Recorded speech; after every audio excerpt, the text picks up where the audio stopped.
Hello, this is my second video on my series of videos about Moatarm, a language I invented. If you have not seen the first one, I'm gonna put an iCard around here so that you can see it. And well, anyway, so now, one last thing. In the previous video, when I told you about the phonology, I forgot to mention the vocalic consonants.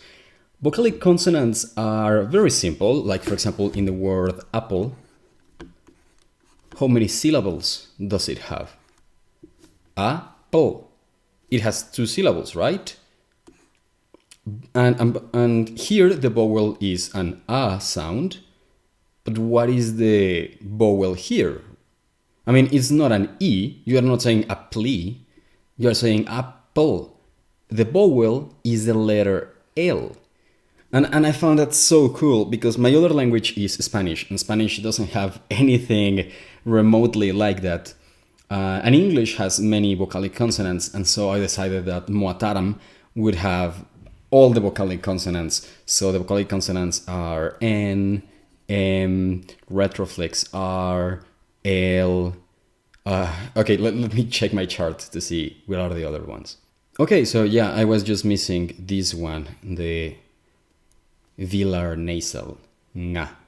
Anyway, so all of these can be vocalic consonants, and actually that's why we have this little apostrophe in Moatarm, because here the M is the vocalic consonant at the end, and I don't know, I needed a way to differentiate vocalic consonants from regular consonants. But anyway, so that finishes the phonology. But this video, I want to tell you about some of the grammar.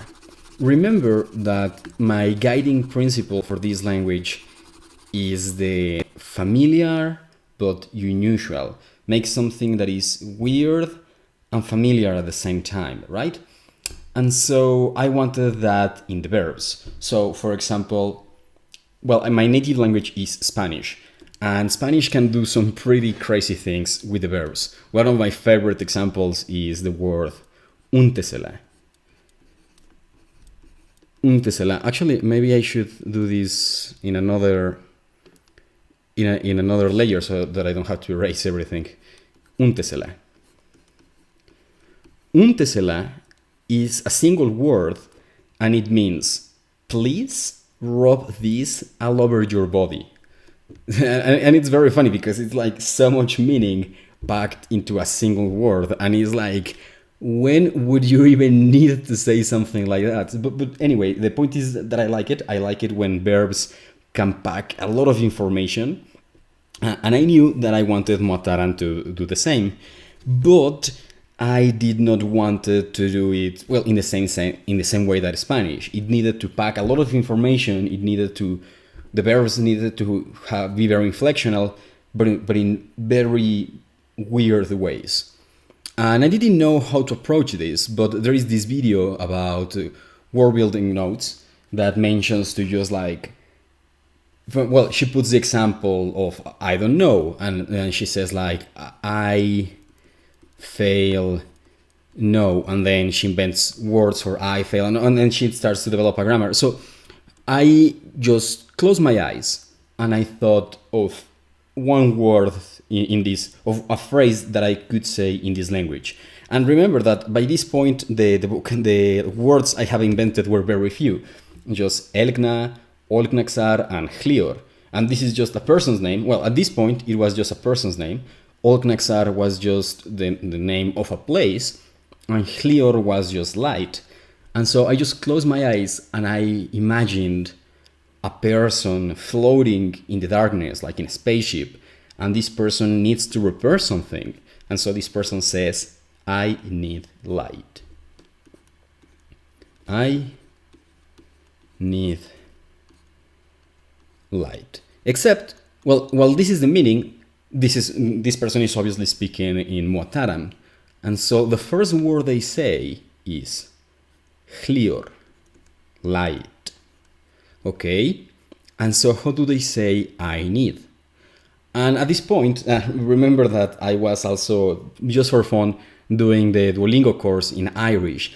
And Irish is a very interesting language because it doesn't have many words. So, for example, in Irish doesn't have a word for need, only for want, which is very interesting. You cannot need something that you don't want. Also doesn't have words for have. It doesn't even have words for yes and no. And that's very cool. And I wanted to do something like that. And so I decided, okay, in this language, need and want are going to be one word. Okay, so it's I want light, I need light is the same. Okay, and I just try to come up with a sound. And remember the unfamiliar, familiar, the strange but familiar. In Spanish, we have this sound, the letter ñ, which is a palatal nasal. Or, well, some people write it with a squiggly thing. I mean, I always do it with a straight thing, but whatever. The point is that ñ is an interesting word. It's an interesting sound because in Spanish, well, it appears in a lot of words. Most of the time, pretty much always, only appears in between syllables. For example, the word... I need to... So, for example, the word mañana. Mañana means tomorrow. Or, for example, the word niño, boy, or niña, girl. And there are many other examples, but it is never at the beginning of the word, with some exceptions. There's some slang. For example, this Mexican slang, the word ñoño, it means nerd. And is one of the few words that I know in Spanish that begins with an ñ. The only other word I can think of is ñu, which is wildebeest, you know, those African animals. So, okay, I decided, okay, in Moatarm, we are going to have ñ, that I already had decided that, but in this language, ñ is going to be allowed to be at the beginning of words. And so I thought ñar. Ñar is I want, I need, ñar. But this person doesn't just say hlior ñar, because while this is like the root of the verb, remember that I wanted to make the verbs pack a lot of information. And so, well, one of the few other words I had invented was the word sarf. Well, eventually it became just sar, but at this point it was sarf. And it means I. It comes from the English word for self. That's something you're gonna see me doing a lot, just taking words from Spanish and English and just distorting them beyond recognition. Anyway, so sarf. And so I thought that this person would say hlior ñar sarf. So this is light, need, need or want, I. And then I try to apply something similar to what I forgot the name she uses in her videos, but you know, the girl that does word building knows what she describes in her video.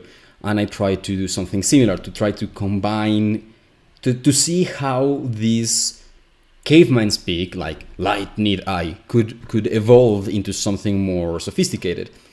And so what I came up with was this. It's very simple. It's just hlior ñars. So what happened here is that we had ñar sarf. And by saying a lot of times, I imagine that the people would say ñar sarf, ñar sarf, ñar sarf, ñar sarf. So eventually you don't want to say that so much, so you say ñars. But I don't know, there's something about rs, the trill R and the S, which I don't know, doesn't sit right with me. So I said, like, okay, what if in this context R, the R, the trill R turns into a retroflex. So we have ñar turns into ñars, ñar sarf becomes ñars. And I liked it. And I was like, so, okay, so this is I need light.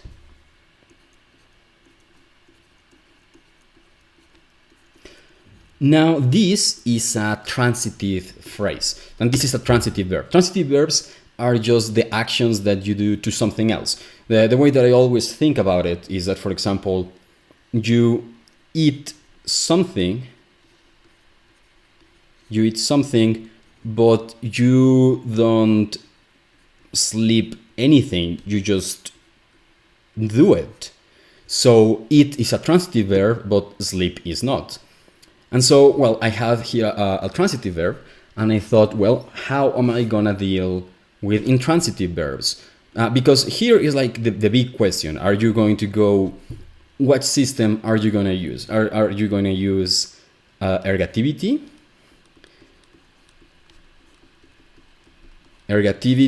or accusativity? And I know there are other options, but for example, there is the Austronesian alignment or the tripartite alignment. But I have this policy to don't do things that I don't really understand, because I try to understand how Polynesian alignment works, and I just don't get it. It makes no sense to me. So these were the two options. But so I just like close my eyes and I try to think of some other phrase that I could say with an intransitive verb. And the phrase I came up with is just I think, which seems to me just one like a very fundamental phrase to say. I think. How would people say this in Moatarm? Well, I just needed a word for think. So again, just like looking for inspiration, I just closed my eyes and I decided that the word for think would be come. So how do I say I think? And this is where something funny happened, because I don't remember why. But I remember that I decided that the phrase I think would be fecum. But notice what happened here, because something weird happened. To say I want or I need, you say ñars. So here the S, this is the verb, and this is basically like the subject of the action, right? And then you can have here the object. Like, well, let me rewrite this. Clear, light, is the object. Ñar is the verb, and then sarf is the subject. And so here we have an OVS alignment, object, verb, subject. But in the phrase I think, which at this point in the language was just fecum, eventually I added some sound changes. So fecum eventually, well, look, yeah, well, for now it's just fecum, and later I'll go into the sound changes. Fecum.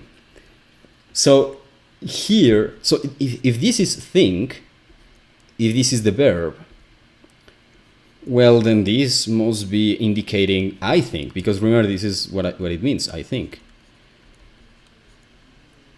So this is the subject. And so one of the fundamental features of Moatarm was decided. I decided that whenever we have transitive things, the word order would be object, verb, subject.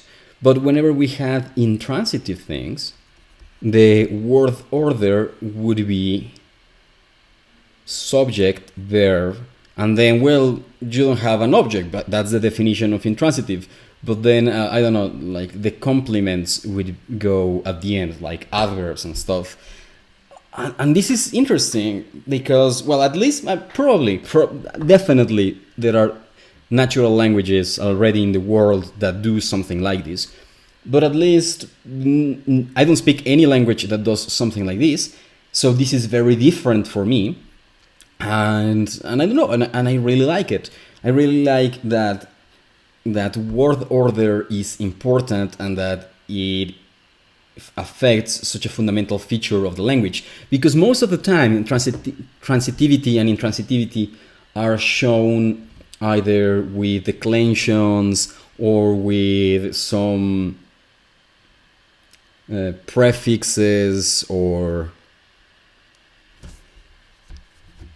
prepositions or postpositions. And the idea of marking it with word order seemed to be very original, and I didn't really think about it. Like it just came, and that's something that it's gonna be a theme on these videos.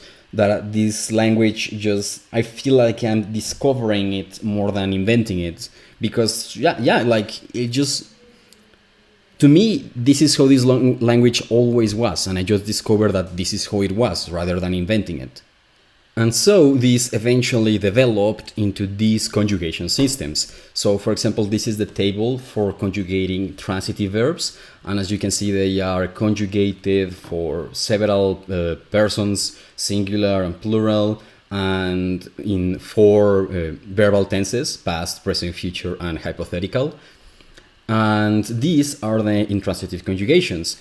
Also the same verbal tenses, the same pronouns, but as you can see, these are conjugations that are at the beginning of the verb, and these are conjugations that are put at the end of the verb. Also, this new version that I mentioned here is because, well, there were some sound changes. It used to be something like that, and well, whatever. I'll go more into detail about that in a future video. And also, something very interesting that I will explain further in another video is how the negations work. Because I also wanted the negations to be part of the verb. I don't wanted to... by imitating Irish and not having words for yes or no, I wanted the verbs to have positive and negative forms. So if you are negating something, you use the negative versions of the words. So for example, these are the transitive negations, along with some examples. Feel free to examine them if you like. But remember, like, this is not... I mean, Moatarm is still open to change as I continue to improve and learn. And as you can see, the transitive negations are put at the beginning of the verb in the same... So, for example, let me go back. So, for example, the negations, how they work is that if you have a verb, a transitive verb, let's just put a TR for transitive, the conjugation, like the tense and pronoun, are put at the end. This is the conjugation. And if you put any negation, that's put at the beginning. But if you have an intransitive verb, then the way it works is that the conjugation is at the beginning and the negation is at the end. So yeah, this is something that is really cool. I really like it. Well, the reason I did this is because I didn't want the negation to merge with the conjugation and create, like, you would need a conjugation for every tense and every pronoun. And like positive and it was a mess, so I decided, like, just put it at the beginning, and the same reasoning led me to put the negation of the intransitive verbs at the end, because I didn't want the negations to have to merge in any way with the conjugations. But in doing that, I ended up, like, with this cool symmetry, and I don't know, I think this is like, I was beginning to discover the personality of the language, how it cares about the positions of things, and how the positions of the things in the phrases add to their meaning. Well, I think this is enough for today. But if you like it, stay tuned, because I'm gonna continue showing you. I think that in next video I'm gonna finally show you some of the vocabulary, or I don't know, maybe I will show you the conjugations more in depth of the different verbs, or like the irregular verbs. I don't know. I think I prefer to go with vocabulary. Yeah, because with vocabulary, it deals with word building as well, because you start to think how this culture sees the world, what kind of words they have. Well, anyway, I'm getting ahead of myself. So I hope you enjoy that. If you want to see more videos like this, please subscribe, and yeah, and give a like, and thank you.